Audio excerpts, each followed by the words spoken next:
translated into the Greek, into the Septuagint, it was translated as I-O-U-A. That was the original Greek representation of the sacred name, I-O-U-E.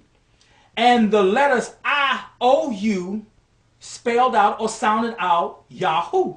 So you got to understand, so even in the Greek, those of you who want to do your research and study, everything I tell you can be researched and studied out. You'll find out that even in the Greek bears witness, even they bear witness that Y-A-H-U, which were the first three letters in which they recorded as being the sacred name in the Greek language, spelled out Yahoo.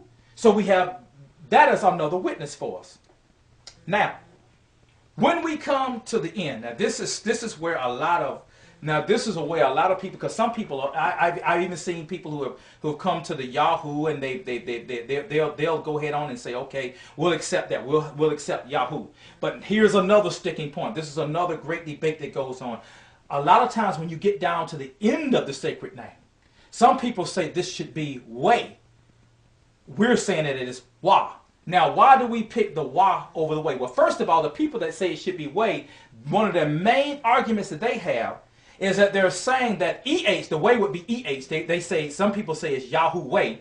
They say that the EH is the masculine form of the word. In other words, it's the masculine. They say that the AH represents the feminine.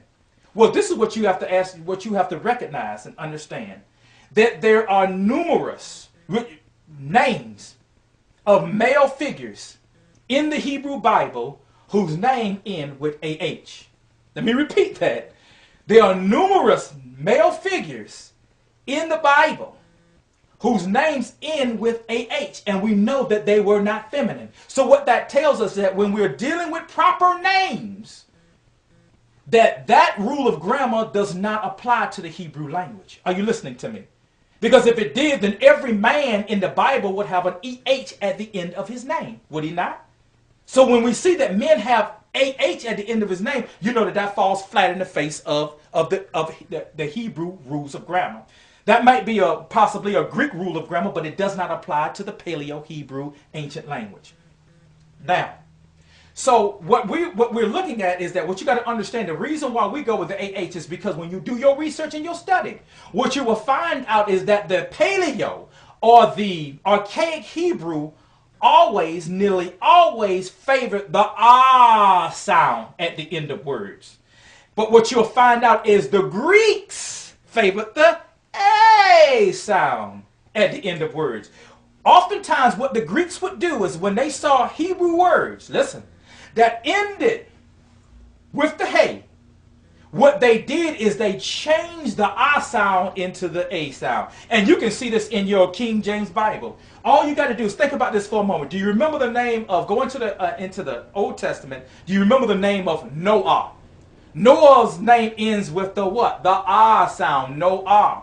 But when you go into the Greek New Testament, how is his name rendered? In Matthew 24 and 37, what did they call him? Noah. Are you listening to me?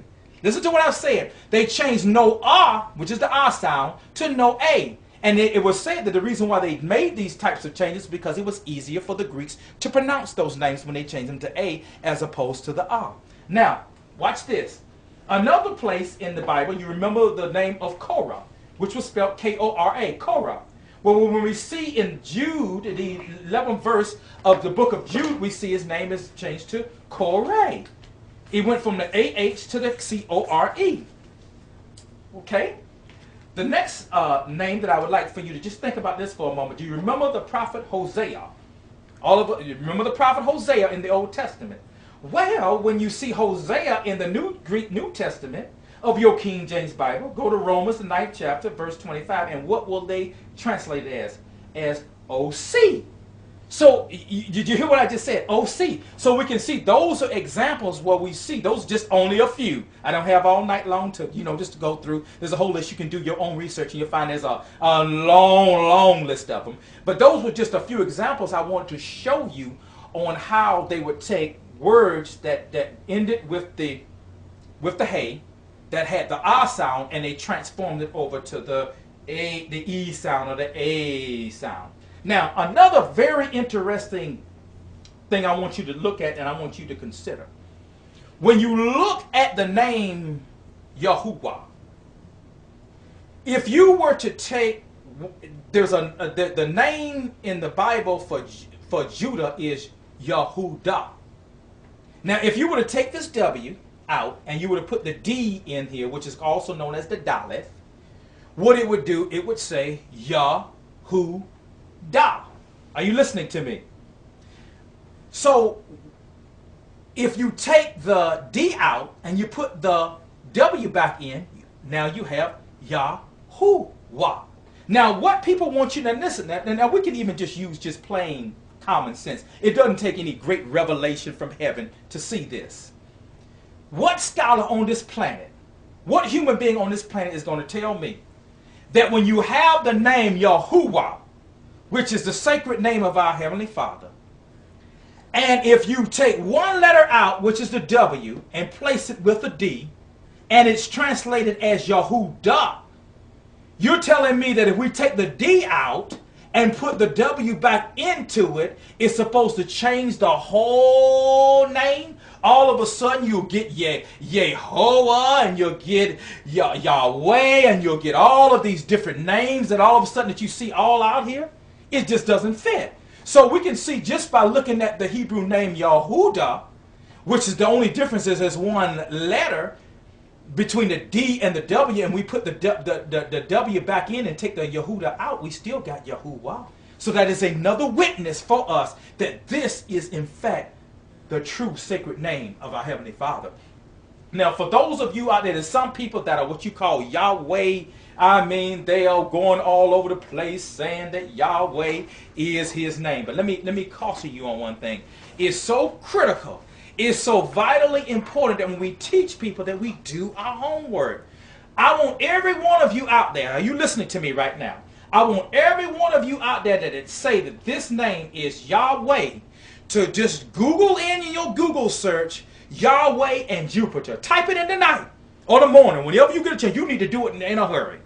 Type in Yahweh and Jupiter, and what you will find out is that Yahweh is no more than the name of the ancient Greek god Zeus and the Roman god Jupiter. That's who you're calling on, brother. I could even go deeper into it to show you that in what they call the classic Latin, when you use the letters from the classic Latin, it actually sounds out the name of Yahweh.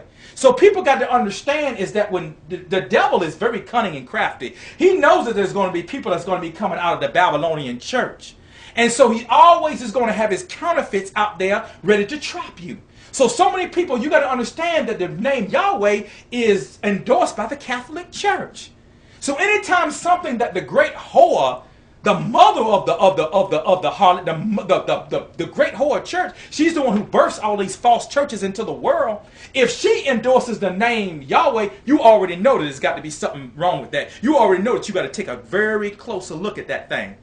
Because these are the same people that's got people worshiping statues and tell them that they can pray to the Virgin Mary. Same old stuff. So if they tell you it's all right, you already know that you better back up on it. But what I wanted to do tonight is I just want to give you just a basic, simple breakdown of the sacred name of our Heavenly Father. And I just wanted to encourage each one of you to do your own research.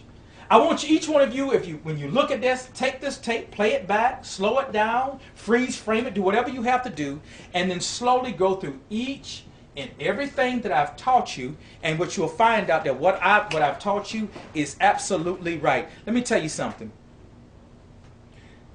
Let me tell you what I want each one of you to do, what I've taught you tonight. Go into your prayer closet tonight. Pray about it. Take it to your Heavenly Father. Say, Heavenly Father, is the things that this man has revealed to us true? Is your name Yahuwah? Is this the true name by which you were called by in the ancient times? Is this the name that you wrote with your finger on tables of stone when you gave the law to Moses? Is this the name that we will call you by in the last days and in the final hour when you come back from the heavens above? Is this your name, Father? I encourage each one of you to go tonight. Pray about what I've taught you. Bring these things into your private prayer closet. And I am absolutely confident that when you do, the Heavenly Father will reveal to you that what he has taught you is true. And yes, my name is Yahuwah. And as Moses said, go out and publish it to the world. Thank you, my brothers and sisters. Shalom.